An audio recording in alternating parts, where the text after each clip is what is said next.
Over the next 24 hours, New Jersey's in for a roller coaster ride of temperatures, winds, and other weather conditions. Let's break it down.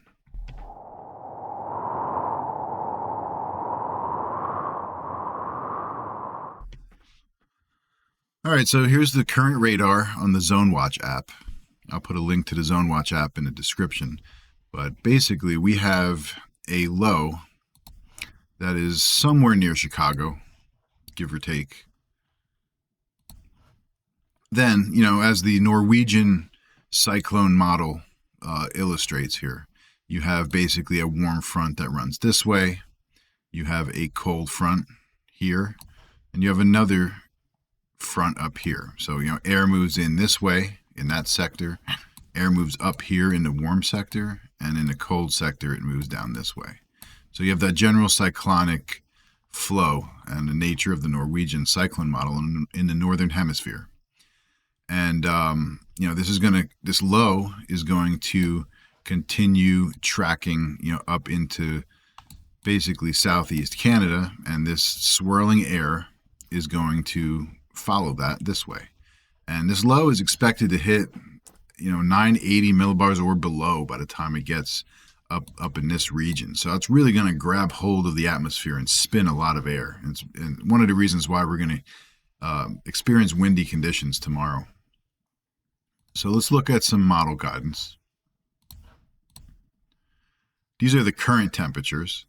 As you can see, it is 32 or below in North Jersey, and that's why we're seeing some of that freezing rain right here.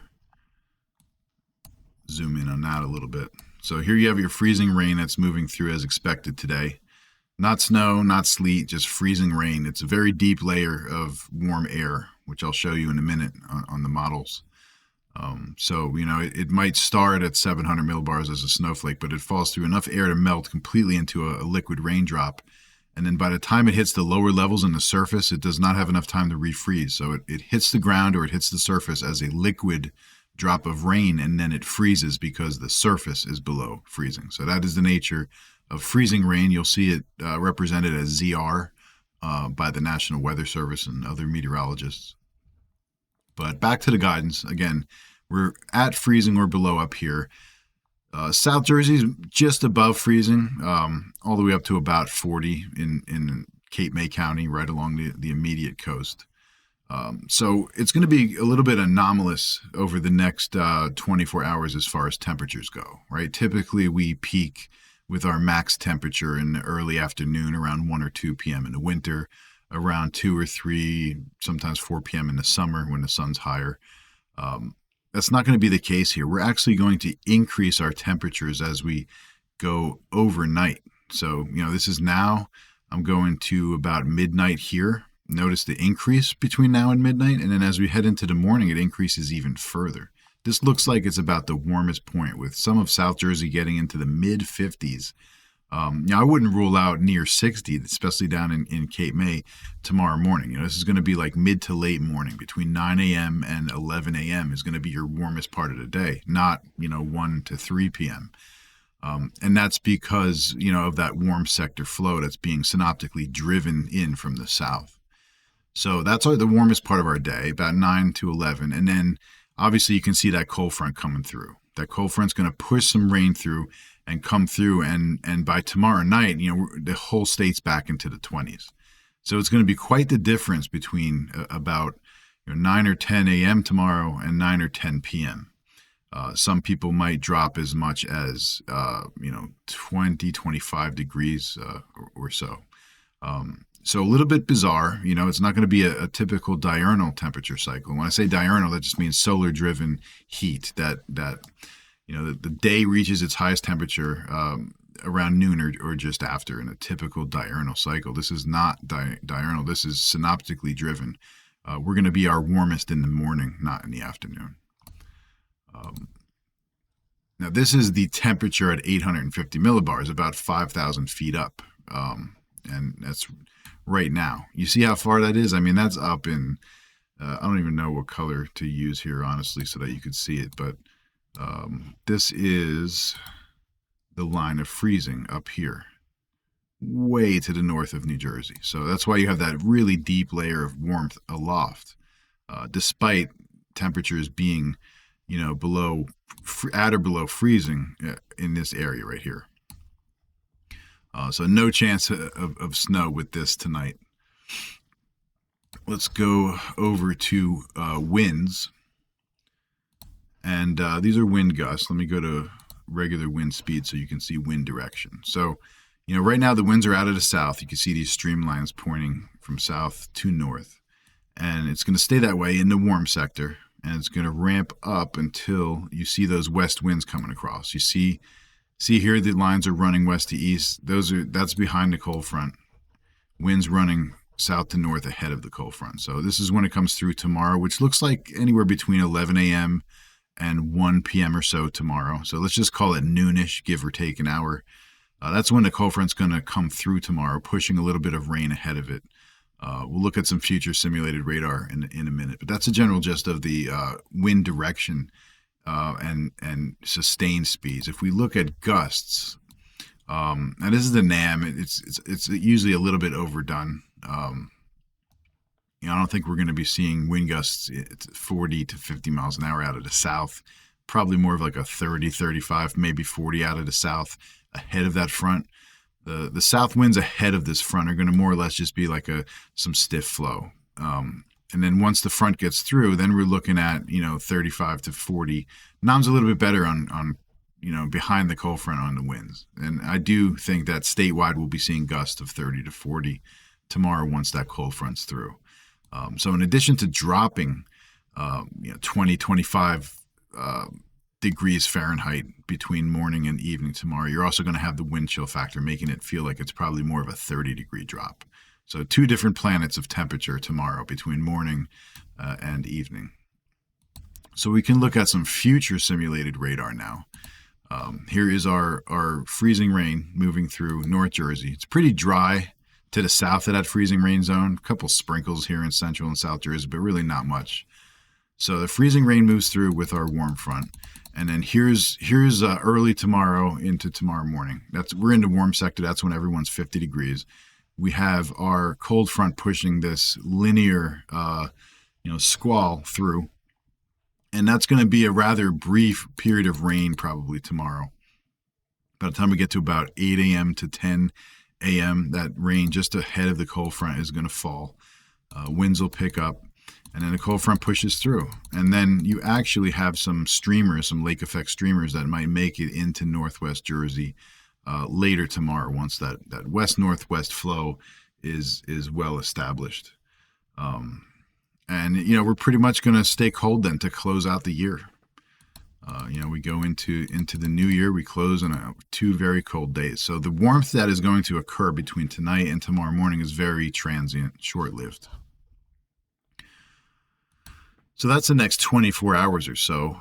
Let's take a quick look into the future. We'll use the European model, the latest long run of the Euro. And, what we're seeing is this storm that goes through. This is the current storm. That's that low, right? That's a pattern changer. So remember, we were in this pattern, still are about to leave. We're in this pattern where the jet was kind of coming across here and then down, right? Well, this storm is going to completely change things. Let's go back to this. That storm comes through and it's going to carve out a trough pattern. So let me use a color that's easier to see. And now you see this jet is sort of carving this pattern out, and it's coming back around here because there's blocking that's being established here over Greenland. So that's your negative North Atlantic oscillation signal. That is something you want to see as a snowstorm lover. And this is a deep trough here of cold air, and then you have a positive PNA happening here in the western U.S. You have a ridge that's spiking up here. So this is the pattern you want to see more again as a snow lover. But this trough pattern then it hangs around. I'll fast forward here. So this is the first. This is New Year's Day. right? And that trough just kind of rebuilds and rebuilds and rebuilds, and each of these short waves that come through bring their own chance of a storm for the East Coast. And there's a few East Coast storm signals that are showing, I would say, in the second week of January, anywhere between that like January 6th to January 12th or 13th period. That looks like a very active week synoptically. And it's hard to tell here from the upper level heights map. But what you do see is this blocking signal up here hanging around. It's just staying in place until it finally moves out. When it does move out, that's when an NAO signal flips from negative to positive, and that's usually another indicator of a storm signal for an East Coast snowstorm. So just some of the things I'm watching in the future here. We can step down to the surface to see what this looks like. So here's that current pattern changer, right? You have our freezing rain here. You have our low that's moving into southeast Canada. This is producing a real strong snowstorm, by the way, from Chicago. Let's use a white color here.